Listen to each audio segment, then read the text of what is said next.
उन्हाळ्यामध्ये जेवण जात नाही.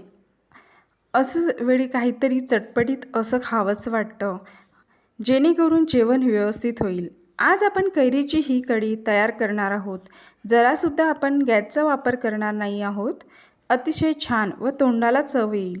एक प्लेट काय तर एक प्लेटऐवजी 2 ते 3 प्लेट सहज पिऊ इतकी ही कैरीची कढी कशी तयार करायची हे आपण आज पाहणार आहोत. नमस्कार, मी कमल. तुमच्या सर्वांचं खूप खूप मनापासून स्वागत. चला तर वेळ न दवडता रेसिपीला सुरुवात करूयात. येथे मी साधारण 2 मध्यम आकाराच्या 2 कैऱ्या घेतल्या आहेत. त्याची साल काढून मग ते मी तुकडे करून घेतले आहेत.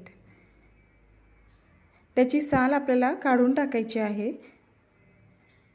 इथं मी ओलं खोबरं घेतलेलं आहे. अर्ध हे ओलं खोबरं आहे. याचे मी बारीक तुकडे करून घेतले आहेत.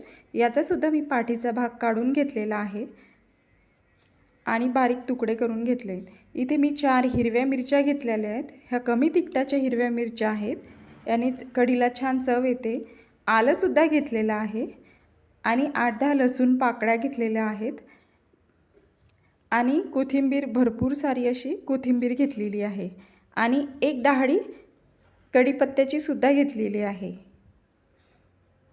आता आपल्याला हे सर्व मिक्सरमध्ये बारीक वाटून घ्यायचं आहे. याच्याच बरोबरीने 1 चमचा जिरं घेतलेलं आहे. जिरं हे उन्हाळ्यामध्ये आवर्जून घालावे. खरी तर कैरीच्या कढीला चव ही जिऱ्याचीच आहे. हे सर्व साहित्य आता आपल्याला मिक्सरमध्ये घालून यातील साधारण अर्धा कढीपत्ता आपल्याला वाटून घ्यायचा आहे. यामध्ये सर्वच आपल्याला यामध्ये घालून घ्यायचा आणि जो अर्धा कढीपत्ता आहे तो आपण बाकीचा फोडणी तयार करताना घालायचा आहे. सुरुवातीला आपल्याला पाणी न घालताच वाटायचं आहे आणि नंतर आपण 1 वाटी मिक्सरच्या भांड्यामध्ये पाणी घालून अगदी गंधासारखं वाटून घ्यायचं आहे. थोडं थोडं पाणी घालत आपल्याला हे वाटून घ्यायचं आहे, म्हणजे आपल्या कैरीची कढी छान तयार होईल. आणि ह्या ज्या मिरच्या आहेत ह्या अख्ख्या आहेत. याचे मी तुकडे करून घालते, म्हणजे ह्या चांगल्या बारीक वाटल्या जातील बाकीच्या मिश्रणासोबत व्यवस्थित. मी कमी तिखटाची मिरची घेतलेली आहे. तुम्ही आवडत असेल तर या मिश्रणामध्ये तिखटाची मिरची घालू शकता. आणि मी अर्धाच कढीपत्ता घातलेला आहे. अर्धा हा आपण नंतर फोडणीच्या वेळेस घालायचा आहे आणि छान वाटून घ्यायचं आहे बारीक. आता हे मिश्रण आपण एका पातेल्यामध्ये काढून घेऊ. आता हे बघा, जेवढं शक्य होईल तेवढं आपल्याला चांगलं वाटून घ्यायचं आहे. यामध्ये आपण थोडं म्हणजे 1 ग्लास एवढं पाणी घालणार आहोत. ही कढी मला थोडीशी घट्टसर वाटते आहे, म्हणून मी आणखी 1 ग्लास पाणी वाढवलं आहे. साधारण आपल्याला प्लेटमध्ये किंवा वाटीमध्ये घेऊन पिता यावं अशा कन्सिस्टन्सीचं हे मिश्रण असायला हवं. बघा, असं साधारण घट्टसर आहे. अगदीसुद्धा पातळ करायचं नाही आहे. तुम्ही बघू शकता मी तळापासून हलवून घेते.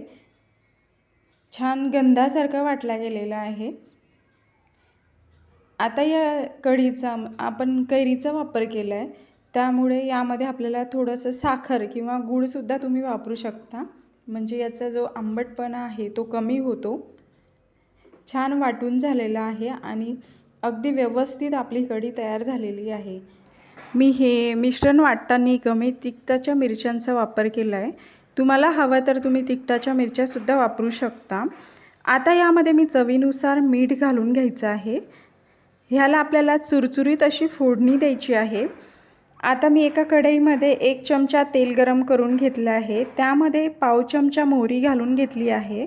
थोडंसं जिरं घालून घेतलेलं आहे.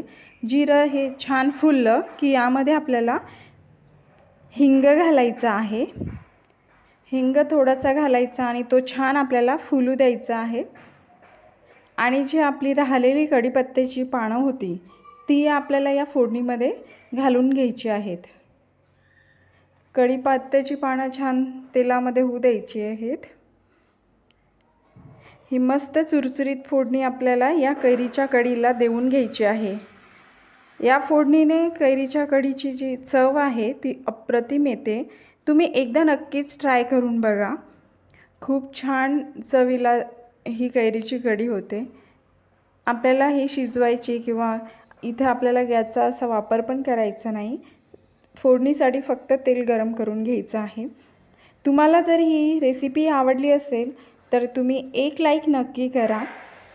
आता ही फोडणी मस्त तळापासून आपण हलवून घेतली। बघा काय मस्त बघता क्षणी प्यावीशी वाटते। कैरीचा एक मस्त सुवास, कोथिंबीरीचा स्वाद, चुरचुरीत अशी फोडणी। इतकी छान कैरीची कढी मनाला शरीराला थंडावा देते। ही कैरीची कढी उन्हाळ्यामध्ये कैरीचा सीझन आहे तोवर नक्की करून बघा। तुमच्या मित्रमैत्रिणींना नातेवाईकांना रेसिपी शेअर करा। अशा छान छान व नवनवीन रेसिपीज पाहण्यासाठी चॅनल सबस्क्राईब करा। पुन्हा लवकरच भेटूया। तोपर्यंत धन्यवाद।